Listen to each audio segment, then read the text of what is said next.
Well, hello and welcome to another edition of the Llama Commerce Show. I am your host, Brett Curry. So excited that you could join us today.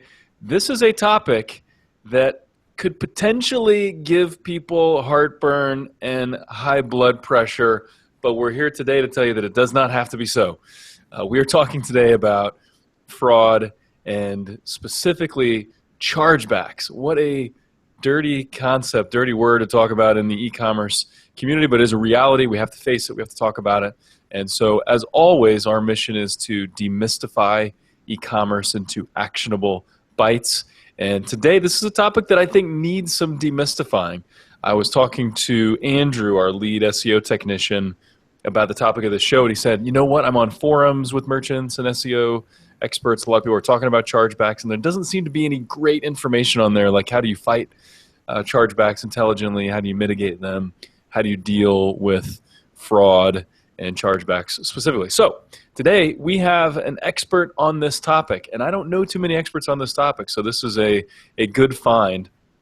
We have Monica Eaton-Cardone, and she's the co-founder of Global Risk Technologies and their product Chargebacks911, which is some really solid stuff. And Monica is definitely a thought leader on this space. She has spoken at Money 2020, which is a huge deal, CNP, and a handful of others, and now she's the guest on the Llama Commerce Show. So, Monica, welcome to the show. Thank you so much for joining us. Very nice to be here. Thank you so much for having me. Yeah, this is going to be good. So, before we dive into the nitty-gritty of, how do we help avoid chargebacks? How do we deal with this? What are ways for merchants to be informed and prepared? Before we do that, and you and I were talking about this a little bit before we started the show, how did you get into this? So how did you become an expert in chargebacks and fraud? Walk us through that if you would. So I was a merchant, and I had experience in all the traditional types of mediums, such as print media, television, infomercials, things like that. And with the growth of the internet, of course, I was enticed to try my hand at internet marketing. Like many of us find, it's not an easy transition. It's a very different animal. I mean, there are tons of variables. It's actually, I would say, 100 times more complicated. And like most merchants, you get into this medium thinking the only barrier to success is just being able to sell your products online. And I found out rather quickly that the was laptop on the beach mentality, right? I'll open a store, absolutely. I'll just sit on the beach, sipping Mai Tais, and right. The 4-hour work week was like my mantra. That's what I was shooting for. Yep. And quickly that turned into the 100-hour work week. So we finally figured out, okay, now we actually have sales coming in. We've made it after a terrific amount of failures. And little did I know, there was actually an even more significant barrier, because this barrier was hidden. There's nothing on the internet that I could find out how to solve this problem. There were no experts that I found had viable advice for merchants. And this problem was chargebacks. So I started actually creating a technology to help predict chargeback trends and solve my own problem, and found, little did I know, there were other merchants on the planet that had the same issue. And after getting approached by several of the banks that I worked with, I decided, let's create a website, Chargebacks911. And it started out kind of as a joke, because really what I wanted as a merchant, I didn't want to deal with chargebacks. I just wanted to dial 911 and have someone come rescue me from the chargeback hell that I was living in. Yeah. And after a couple months, we got contacted by the New York Times and the Wall Street Journal. And it's one of those classic stories where you solve your own problem to discover that everybody else is having the same problem. And the rest is history. Yeah, I love it. I love the fact that you started as a merchant, and so you felt the pain, because pain is an appropriate word for when you have a chargeback, the cost and the hassle and the headache, and it's annoying stuff for sure. And so it's really interesting. We love obviously talking about new technology and the way things are progressing in the e-commerce space. And I guess it was 2 episodes ago, I interviewed Rob Toll, who's part of the Classy Llama team, and then Daniel Nettleton from Espresso Parts. We were talking about payments and payment technologies. And I love to shop on mobile. I love to shop online, period. But, I love how payments are getting easier online. We got all this cool technology. But I know that's also opening up some threats and some issues that we need to address. Before we get into that, though, I think it'd just be interesting. Can you talk about some trends? Because these are things that I was not aware of. I'm a marketing guy like you, started out as a marketing professional, and so I don't think about fraud all that much. But if you could talk about how the landscape has changed in terms of fraud, friendly fraud, chargebacks, since 2009-ish or so, how have things changed and progressed? Sure. Well, there's dramatic changes. So if we look at just probably all of us have credit cards. So here's an interesting statistic. Cardholders, the average U.S. cardholder, and this is have a debit card or a credit card, has 3.7 cards. Now, 3.7 compared to how it was in 2008 is that, the advertisements, and this I think is a very good indicator of how much the industry continues to migrate toward, consumer spending and making sure that online transaction growth continues to expound. What happened in 2009, 2008, cardholders still rated security as their very first concern, and they weren't flocking to the internet as much. What we've seen is like that hockey stick growth, and consumers are going to the internet. People are buying groceries on the internet. It used to be that security was a #1 issue, and today security is right up there with a frictionless payment. And what that means is as consumers, we want convenience. We now trust our banks to take care of us. Right. And that says a lot about what the banking industry, because they have really advanced their security thresholds, their intelligence. There's a lot of collaboration. And frankly, you probably hardly even know a person that has been a victim of identity theft.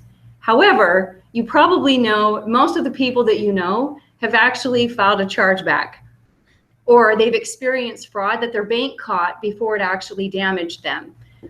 So this tells us security is becoming less and less of a concern for the average consumer.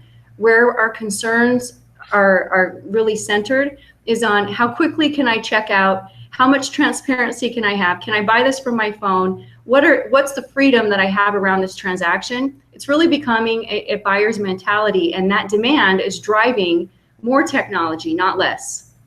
Yeah, and I think it makes sense, and you hit the nail on the head where if you talk about, especially with your credit card, I shop with my credit card online, and I know if something happens, the credit card company is going to take care of it if it's not me. I really almost have zero concern there at all. And so let's talk about that, though, and frictionless payments. I'm a big fan of that. I do believe that as we still see the gap in conversion rate between desktop and mobile, a lot of that is because of the friction that still exists with mobile payments. But how do new technologies and complexities, around frictionless payments and automated decisioning and things like that, how is that also maybe kind of feeding into this problem of chargebacks? Well, the more frictionless payments you have, we're removing layers of security. We're removing barriers, which let's face it, if you remove barriers, then buying something is even more painless.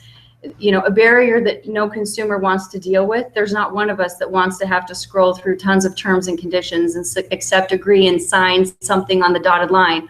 But when you take out those compliance requirements, now we've actually reduced the responsibility of the consumer, and we've reduced it quite a bit.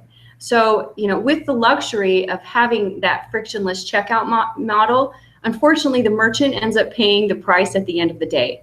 They have a sale, maybe they're increasing their conversion rates because they're able to sell more, but the consumer may not have read the terms and conditions. The cardholder is taking less responsibility at the end of the day. So, it is really a balance between that risk and revenue that we're constantly forced to confront. Yeah.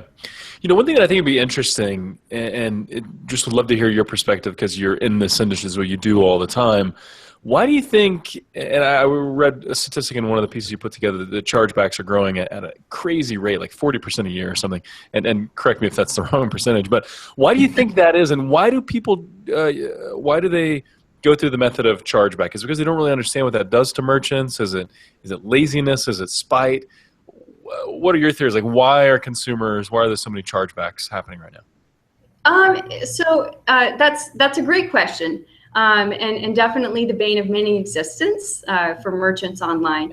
But first, just a quick correction on the stats. So 41% is an increase year over year is what we're trending so far for a type of chargeback called friendly fraud, and we can get into that in a moment. Okay. But if we take a look at statistics just in a totally different market, let's look at Europe, for example. Europe in the last year has had online transaction growth of 7%. However, chargebacks have spiked by 20%, almost 3 times. So the question is, what's causing this? And what's causing this is a combination of, first, cardholders that are not educated about chargebacks. What do chargebacks do? Most of us as consumers, we're looking for that convenience, that fast, quick way Easy to button, resolve. right? I'm just, take care of this, easy, press the Yeah. button.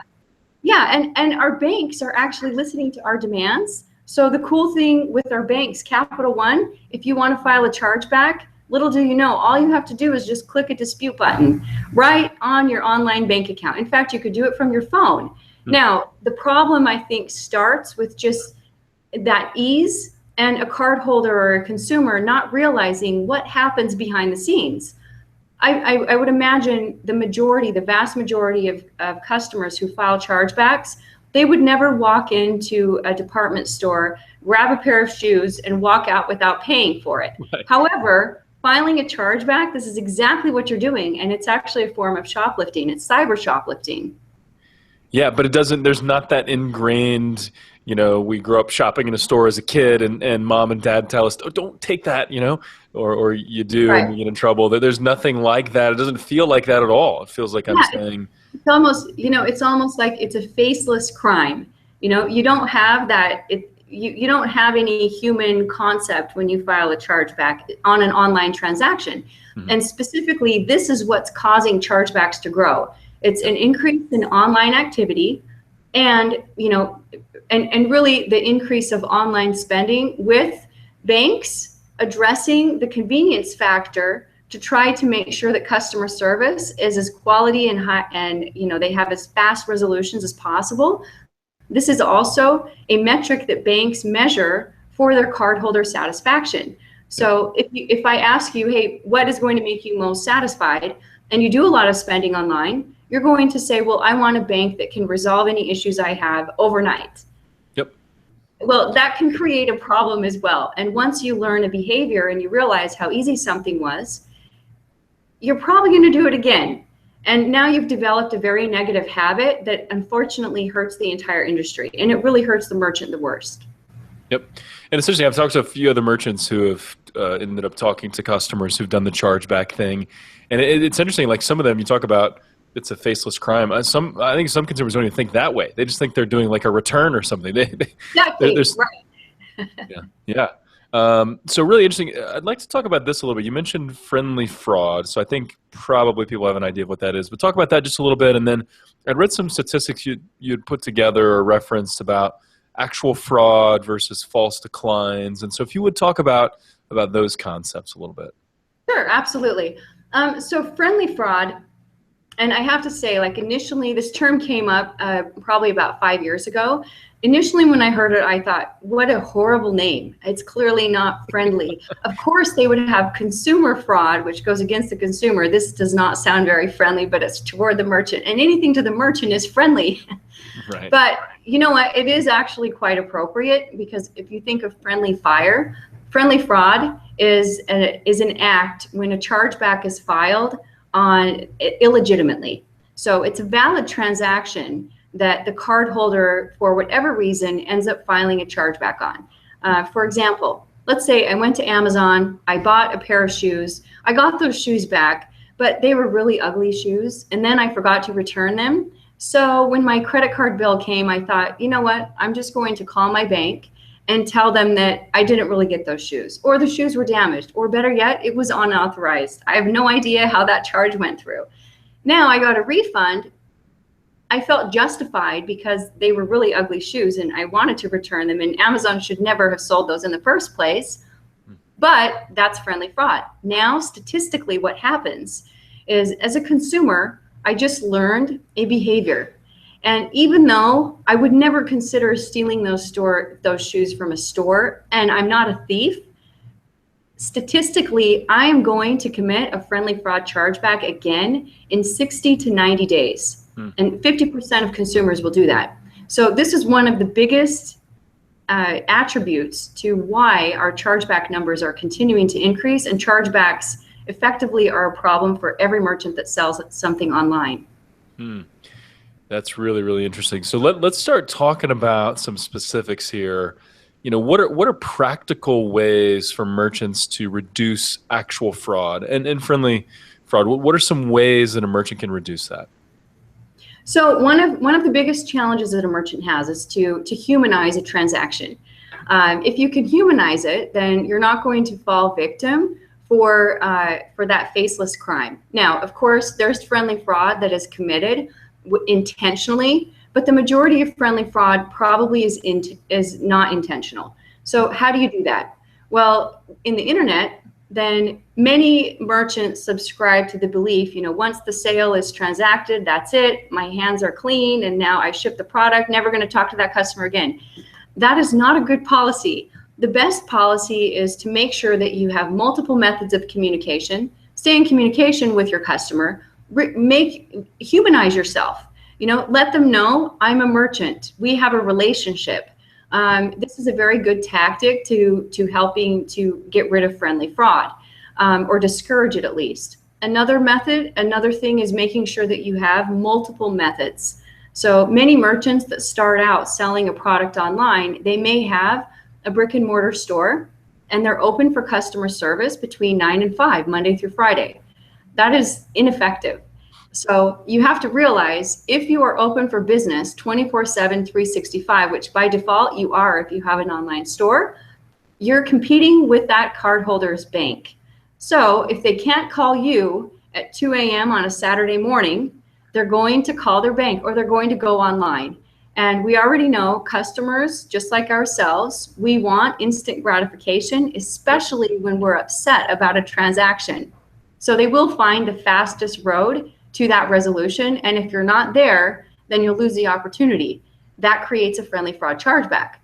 And the third most viable solution for helping to reduce chargebacks is, of course, monitoring your statistics, paying attention to anomalies. For example, the other day we had a merchant contact us and he said, I had no idea. I've had the best month ever and I've been shipping products all over the world. And I said, well, do you normally ship products all over the world? No, it was like everyone just wanted to buy my products. If you see something that is out of the ordinary, question it, establish what you're... You also got an email from the Nigerian prince wanting to transfer a lot of money to him and things like that. Yeah, exactly. Yeah. Exactly. Before you pop out the champagne bottle, right, actually, do a little digging there. Statistics and see. And don't be afraid to call the customers. Call the customers. Do some due diligence. Do a little bit of research. We can all get into technology thinking that technology will solve all of our problems. At the end of the day, a chargeback includes a human. And technology will not solve every human problem. You have to involve some human insight as well. Really interesting. And I like the fact that you're pointing out adding a human element. And so I'm just curious if you have a perspective or data or case studies or anything like that. What about a merchant incorporating things like live chat, live chat on the side, and then, making the emails more personal where it looks like it's the owner of the business, in the email or demonstration video, or, how to install video, how to install a product video that's sent after purchase. Just little things like that. Do you think that helps kind of bridge the gap a little bit and make it seem more human? Yeah, absolutely. The live chat, I mean, any type of additional method that you have that engages customers is great. Oftentimes, we also forget, if you buy something online, chances are you don't want to have to call a phone number and talk to someone for 20 minutes. You want to be able to log into an account or send an email or do a live chat or have a support option that is also digital. So yeah, I think anything like that is going to engage better communication that's efficient. If you think of like just the payment method and how much effort is put into creating high converting websites, take a little bit more effort and actually put it into the customer service aspect and figuring out, how to reduce some of the risk after the fact. Yep. So that I know, hey, I'm making this purchase. If I ever have a question, if I ever have a need, it's going to be easy to get that addressed. It's great advice. Great advice. So I know, from talking to merchants and talking to other experts in the industry that fighting chargebacks is just really hard. And so once you get that chargeback and you don't believe that you should have received it, talk about what are the obstacles? Why is that so difficult to fight a chargeback?